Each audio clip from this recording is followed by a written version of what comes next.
medio de las geometrías imposibles de la oveja eléctrica, una investigación que tiene también un toque de lo imposible. ¿Podríamos desarrollar una vacuna contra el cáncer? De eso nos habla precisamente el gran científico Avigdor Schertz del Instituto Weizmann en Israel. Acompáñenos enseguida para explorar esta posibilidad, aquí en la oveja eléctrica.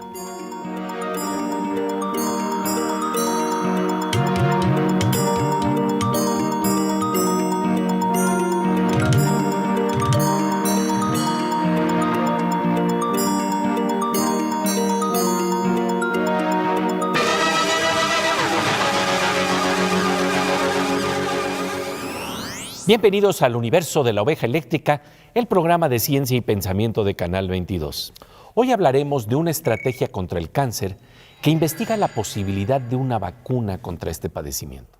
¿Qué tal, Pepe? ¿Qué tal, querida Silvina? Así es. En el programa pasado, el profesor Avigdor Schertz, investigador del Instituto Weizmann en Israel, habló en la oveja eléctrica de un procedimiento novedoso para combatir el cáncer que imita la forma en que una planta se deshace de las partes de una hoja que podrían dañarla.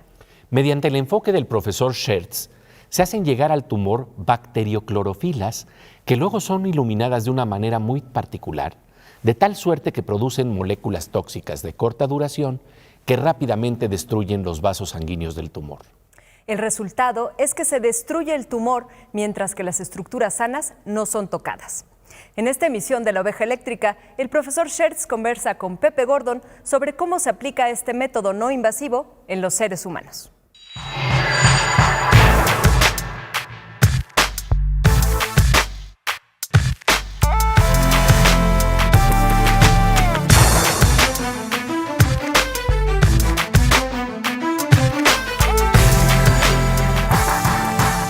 Once we proved it in the animal trials, once we had the first drugs that could do it, in very intimate and strong collaboration with the pharmaceutical company that was licensed by the Weizmann Institute, Steba Biotech, we were able to go to the next stage, namely finding an indication that might be complicated but will show the capabilities of this method and then will direct us to what to do in the next step. And therefore we selected localized prostate cancer. Mm-hmm. And you made clinical research here in Mexico. Sure. And it's nowadays approved by the COFEPRIS. Right, and this was actually the first approval that we got for this new technology and what we are doing in practice. So in practice, we take these compounds that we develop, the bacteriochlorophyll type compounds, put them in aqueous solution, water-like solution, infuse them for 10 minutes to the patient. So it goes in the circulation. Remember, it does not leave the circulation, does not go to the cells. And prior to this injection, we target fibers, optical fibers, to the treated prostate, where we know the tumor is by MRI, biopsies, and ultrasound, and we guide this fiber with ultrasound. To encapsulate to the prostate, to the area of the tumor.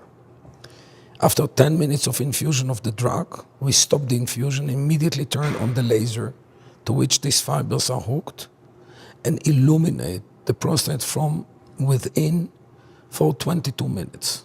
That's it. And within these 22 minutes, the area, all this reaction that I described a minute ago happen. We have vasodilation, we have production of radicals, we have this constriction of the entire vasculature, delivery of the death signals into the tumor core, and we see it by color Doppler, that there is dilation and constriction and arrest of blood flow. And within 1 day, actually, you can see by MRI that the whole treated area became black, necrosis, no more life, no more blood flow, no more living cells, it's dead.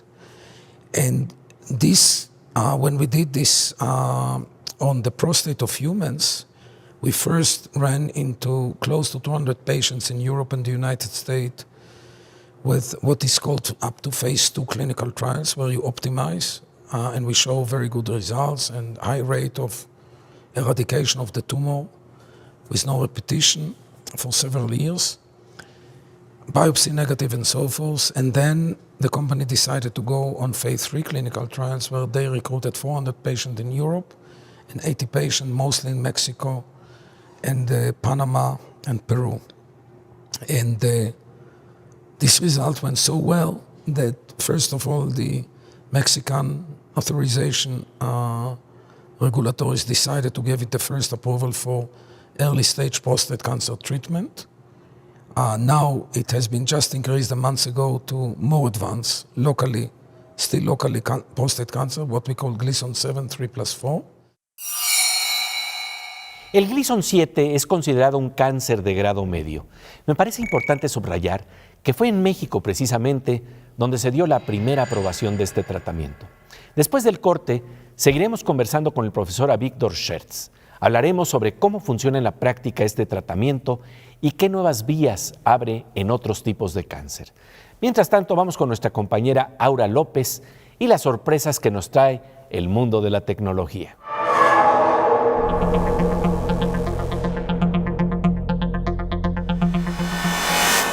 Pues querida Aura, ¿sueñan los androides con avestruces robóticos?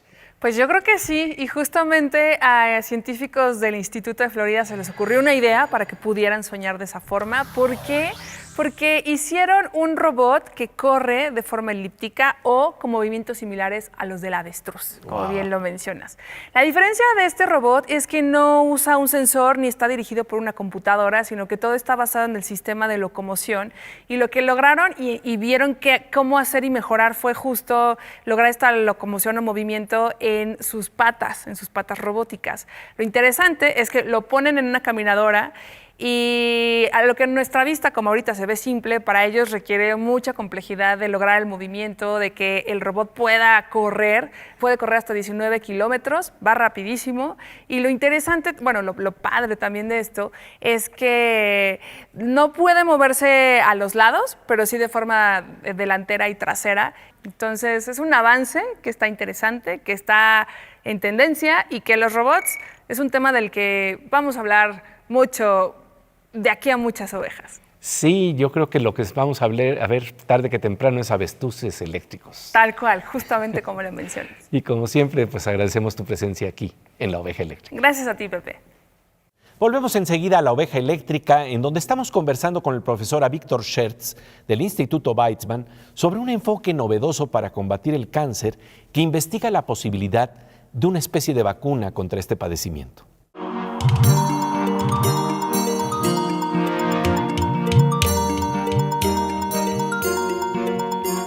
Rayo, estamos de regreso en el universo de La Oveja Eléctrica. ¿Podríamos desarrollar en el futuro una especie de vacuna contra el cáncer, Silvina? Esa es una gran pregunta, Pepe. Y más si el que la responde es Víctor Schertz, destacado investigador del Instituto Weizmann, quien conversa con Pepe Gordon sobre un enfoque novedoso para combatir el cáncer que podría desembocar en el desarrollo de una vacuna contra este padecimiento.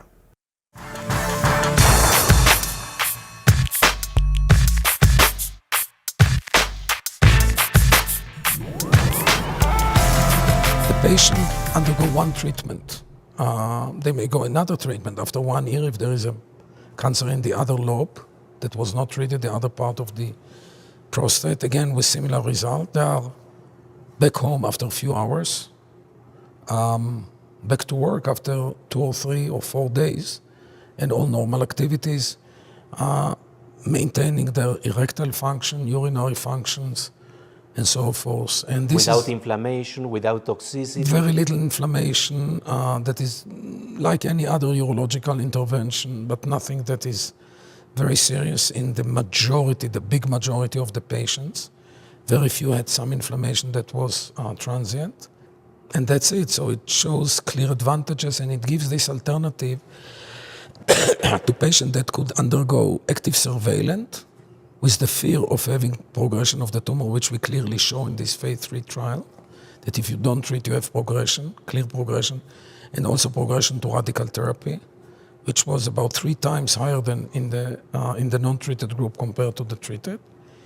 And they can repeat it, or they can undergo a different procedure after a year or 2 or 3 if they need. Most of them do not need. So we hope, and again, Mexico was pioneering it with the first clinical approval. And we hope now we are doing very extensive research to do the same methodology to other cancers. Does this apply to early stages of cancer or more advanced stages of cancer? No, we can have it to many different types of cancer, and we can have it both on the early and the late stage. Okay. But the principle is, what do you really want to achieve? So if you want to be sure on, let's say, a kind of a cure, really prevention and cure, you would like to go to the early stage, to the localized stage. But what we found out in the animal trials that we carried out already quite a few years ago, that this local treatment, because it caused necrosis of the tumor, which means blasting of the cells, spreading their contents, spreading their specific signatures and other signals, it boosts up the immune system. And if we add to this photodynamic, vascular targeted photodynamic effect, some type of immune modulation that take off the defense, the shields of the tumor. You remember I described in the beginning that the cancer cells recruit immune cells, enslave them, make them defenders. If we remove these defenders, these walls by quite simple treatment, we can then get re-education of the immune system. They will recognize the cancer cells, and now some of these cytotoxic T cells that have been trained and gained some immune memory will go after remote cells, after early metastasis, and will destroy them as well. And so in this kind of treatment, we also get prevention of further progression. Or you can call it sort of vaccination. Yes, it's a kind of vaccine. It's a kind of, so that's what we try now to build up with many groups in Memorial Sloan Kettering Cancer Center in New York, and also concerning pancreatic cancer to achieve the same thing in collaboration also of scientists from Cold Spring Harbor. So this is our game now. So this is the big goal that we have right now. It's a kind of getting back the memory of the immune system. And enabling to work. ¿Podremos reeducar al sistema inmunológico y desarrollar una especie de vacuna contra el cáncer? Este es el gran reto que el destacado profesor Víctor Schertz del Instituto Weizmann está enfrentando con las herramientas de la ciencia que rechazan o confirman las ideas y estrategias que se instrumentan para combatir este padecimiento. Continuaremos conversando con el profesor Schertz después del corte. Mientras tanto, pasamos a la sección de nuestro querido amigo, el doctor Morsa, el físico Manuel López Michelone.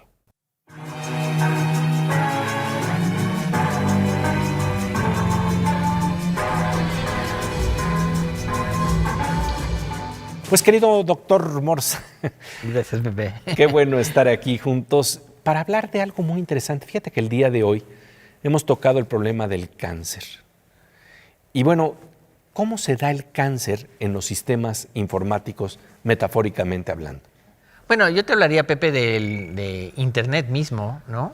Que, como decía Humberto Eco, le hemos dado voz a una legión de imbéciles, ¿no? Y eso es cierto. Lo que está pasando es que ahora todo el mundo tiene derecho a voz y voto, lo cual parece ser muy razonable y que aplaudible incluso, ¿no? Pero resulta que estamos enfrentando una cantidad de gente o ignorante, o que tiene mala leche y que busca solamente molestar. O que es contratada como bots. O que es contratada como un robot ahí para decir algo que no es, ¿no? Y que todos sabemos que no es cierto, pero ahora sí que masivamente empiezan a atacar con ciertas opiniones y empiezan a moldearlas. Y entonces uno empieza a creer cosas que no son ciertas, ¿no? Hablamos entonces un poco de las fake news, las noticias falsas, ¿no? Que además están inundando la red. Tan es así que es un problema, ahora sí que es un problema público, ¿no? O sea, resulta que leemos una noticia y no sabemos si es cierta, ya no podemos saber, ¿no? Lo que nos estás diciendo es que como nunca debemos de ejercer la herramienta del discernimiento. Exactamente. Ahora sí, tenemos que poner los pies en la tierra y pensar que todo lo que nos estás diciendo no necesariamente es la verdad. Cruzar información también. Ah, sí, cruzar mucha información, ver muchos sitios y sacar conclusiones. Pero ahora necesitamos mucho más tiempo para hacer todo eso. ¡Qué barbaridad! Sí. Pues como siempre, ilustrativo el conversar contigo, mi querido Morsa. Gracias, Pepe. Volvemos enseguida a la oveja eléctrica, en donde estamos conversando con el profesor Avigdor Schertz del Instituto Weizmann sobre la posibilidad de reeducar al sistema inmunológico para desarrollar una especie de vacuna contra el cáncer mediante el uso de un enfoque novedoso con ideas que entrecruzan conocimientos de física, química y biofísica.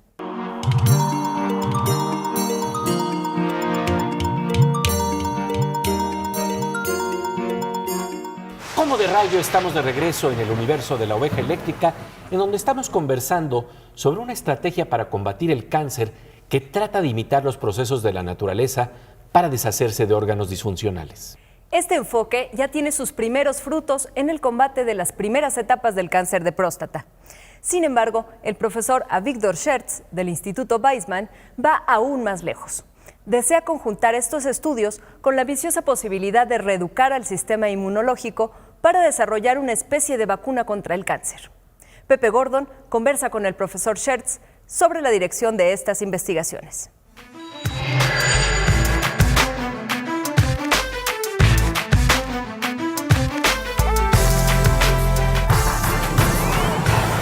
The immune system is a wonderful factory of all kinds of molecules that can find very many different types of cells. And as you say, that anything can mimic what nature in the body can do. In a way, cannot mimic what the resources we have. Exactly. So we have to awaken these resources. You have to awaken it. That's our philosophy. If we are successful or not, days will show, or years will show. But we do have some signals that we are going on the right way right now. In the prostate cancer, we are having success.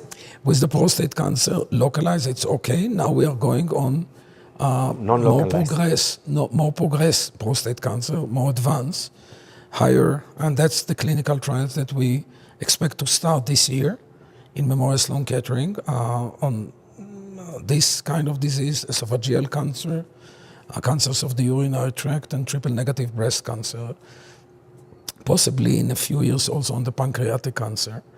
And we will see if we really can go all the way through with this mimicking, but we have great hopes. Wow, that's very, very interesting. You know, what are the challenges you're having nowadays? Because this is a work that has been done for 20 years.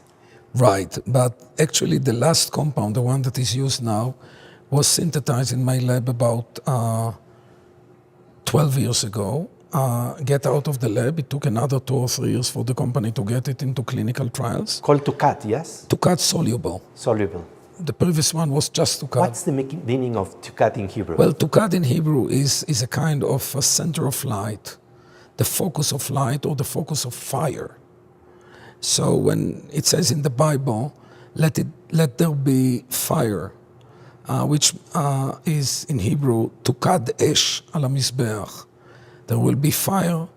So, and the challenges you're having nowadays with this new compound, with this new... Well, the challenges are of many different types, as you have in every kind of new therapy. And now you show, when you can take this defense by other method, maybe you can get vaccination. So the challenge now is really to persuade the community that by local intervention and some immunomodulation, you can have systemic effect. You are inspired by nature, but also by reading books, because we have talked about how you appreciate good literature. Is there any link with some readings, the kind of research that is guiding you towards new horizons? Because, you know, there are communicating vessels between different disciplines, and at some times literature can get in advance what could be happening or could be an inspiration to what the scientist can do. Well, that's absolutely correct when you are talking about science fictions, because many of the writers are people that have been through science, one way or another, Asimov, for instance, and other people. So they know the basic terms. And on the other hand, they have deep understanding of the human mind, society, and so forth, so they can combine the two things and let their imagination go wild. Jules Verne, is a big example of that. And predict, or try to predict, how the nature will look like. And many people like to do it today. So that's one thing. But the other thing, I guess, is that all these readings, sciences and literature, and non-scientific literature as well, if you let it be, then you have a very wide space of knowledge. And I believe that the human way of thinking is such that when you try to find a solution and you are sort of open-minded, all these things that you read and you confronted in your life are coming to your memory. And they can come in a non-organized manner. But they are there are glimpses of that and that and that and that. And then all of a sudden they maybe sit in a kind of a solution. Many times we are bound to sit within the context that we were trained to. But we have information that's coming from many other different contexts. And this information can come in when you are shaping up something like that. And another example is what we call gut feeling. Mm-hmm. Many people underestimate gut feeling, say, well, let's do a decision tree so that we can make our decision in a very accurate manner. But actually, when you let your gut feeling, it's not that something mystical. This gut feeling encompasses all your knowledge, many other things in a very rapid manner, and gives you some recommendation. You can ignore it, you can take it into consideration, but that's the same. It is just that you build up a broad base of knowledge with many, many facts that can get into picture in different ways. Like, for example, getting the Green Revolution taking place also in our bodies, because that's what you're doing. These are the lessons, yes. Professor Avigdor Schertz, thank you very much for this interview. Welcome, it was a pleasure. El profesor Avigdor Schertz del Instituto Weizmann entrelaza sus conocimientos de la fotosíntesis, de las clorofilobacterias, de una especie de revolución verde aplicada al cuerpo, de rayos láser, todo esto para combatir al cáncer al tratar de imitar el proceso que utilizan las plantas para deshacerse de las partes dañadas de una hoja y preservar su integridad. Es un relato que ya tiene sus primeros frutos en el tratamiento del cáncer de próstata en etapas tempranas, sin daños colaterales, y que invita a una investigación en donde confluyen todos los conocimientos, toda la imaginación posible para intentar con rigor y creatividad crear historias distintas como las que aparecen en la buena literatura, en donde se reconocen con humildad los errores, se valoran los aciertos y continúa la lucha inteligente por buscar nuevos caminos. El profesor Avigdor Schertz en La Oveja Eléctrica. Pasamos ahora a la sección Veo Veo con nuestra queridísima Miriam Moscona.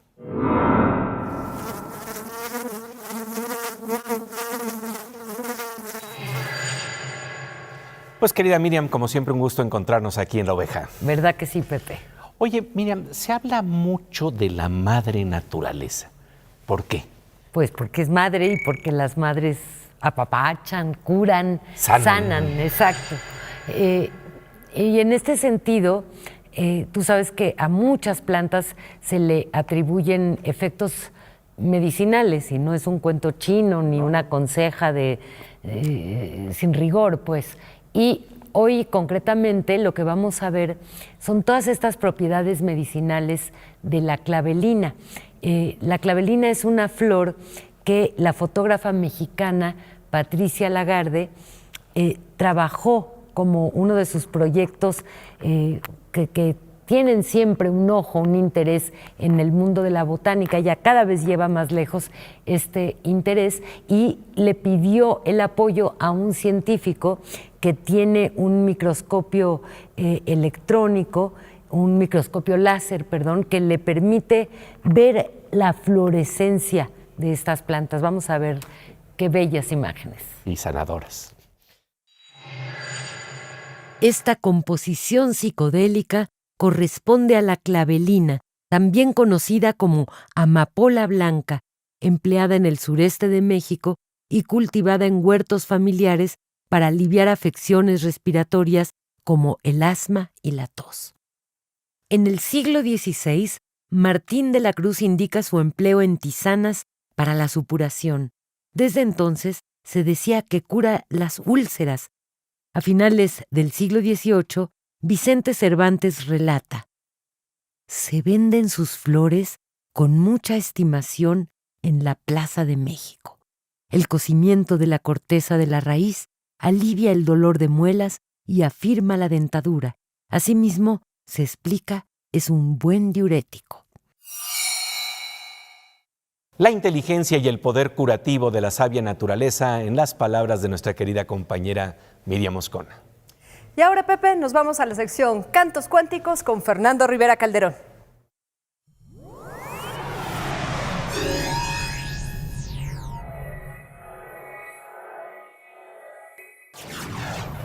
Pues querido Fernando Rivera Calderón, fíjate que a través de la ciencia y a través de la literatura exploramos mundos externos, exploramos los árboles de afuera, pero también exploramos los árboles de adentro. Uy, bueno, esa idea es bellísima y creo que alguien la había explorado ya de una manera maravillosa, que es el gran Octavio Paz, que además sabes que nos gusta ponerle música, y lo digo por ti también, porque también has hecho ese experimento de ponerle música a algunos poemas de Octavio Paz. Ponerle música que suena como una reiteración, porque la poesía ya contiene su propia música, más bien como que se la descubrimos. Así es. Y este es un hallazgo que tuve con este bello poema llamado Árbol Adentro de Octavio Paz.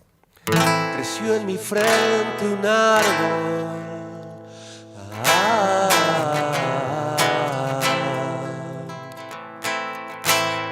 creció hacia adentro,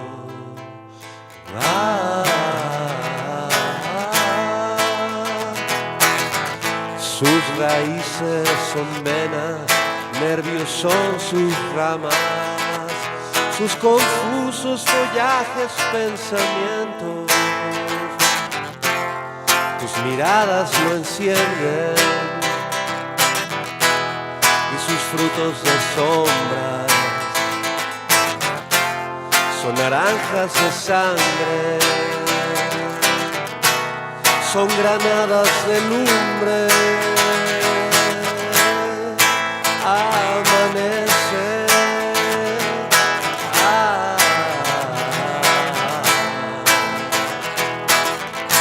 En la noche del cuerpo,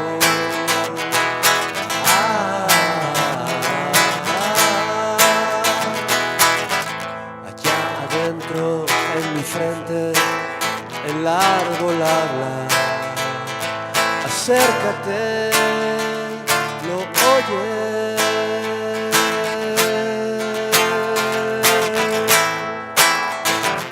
Y efectivamente lo oyes con la luz de la ciencia y el conocimiento. Esto es la oveja eléctrica.